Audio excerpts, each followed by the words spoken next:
السلام عليكم ورحمة الله وبركاته. إن شاء الله في الفيديو ده هنشرح مع بعض طريقة توصيل كباس التكييف. طبعا دلوقتي زي ما حضراتكم شايفين معانا في الصورة مكونات توصيل كباس التكييف. طبعا زي ما حضراتكم شايفين ده أول حاجة كباس التكييف، دي الروزيتا بتاعته. وطبعا هنا عندنا بيكون برضو موجود الكباستور الخاص بتشغيل الكباس. وطبعا ممكن ان احنا نقدر نوصل الكباس من غير كباستور، ولكن هنبقى ان شاء الله في فيديو تاني هنشرح ازاي تقدر ممكن تختبر الكباس من غير كباستور.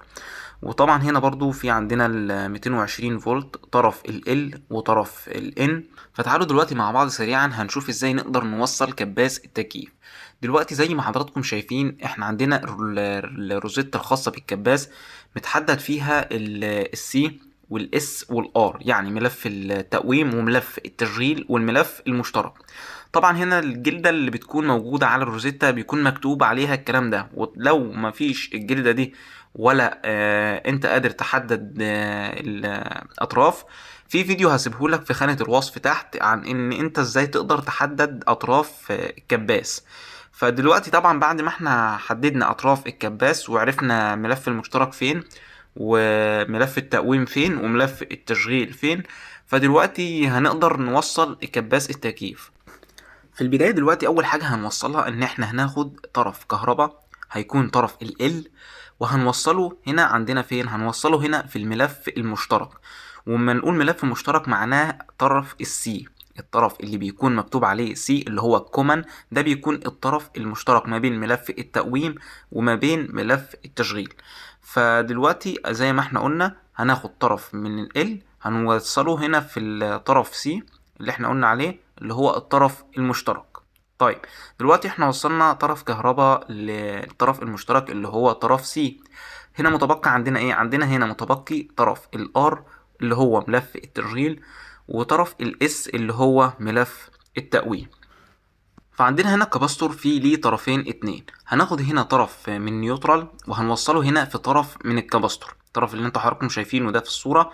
هناخد هنا طرف من ال N اللي هي النيوترال، هناخد منها طرف كهرباء وهنوديه فين؟ هنوصله هنا في طرف من أطراف الكباستور.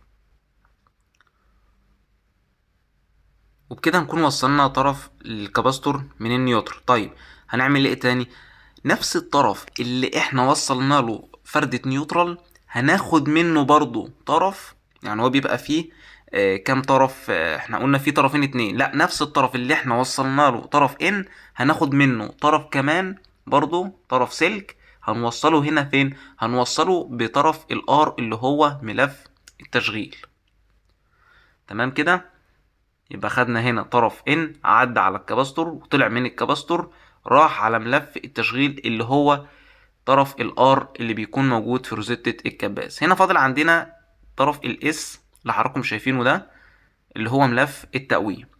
طيب هنوصله ازاي؟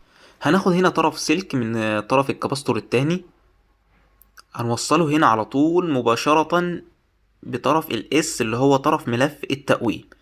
يعني احنا كده زي ما قلنا احنا كباستور ليه طرفين اتنين، خدنا طرف من ان وصلناه بطرف الكباستور ونفس الطرف خرجنا رحنا على ملف التشغيل اللي هو الار، وهنا خدنا الطرف التاني من الكباستور وصلناه على طول في طرف الاس اللي هو ملف التقويم. يعني كل اللي احنا عملناه ان احنا خدنا دلوقتي طرف ال وديناه على السي، وخدنا هنا من طرف ال N وديناه هنا على الكباستور، وخرجنا برضو هنا من نفس الطرف في الكباستور رحنا على R، وبعد كده خرجنا هنا من الطرف التاني من الكباستور رحنا على طرف اس اللي موجود في روزيتة الكباس.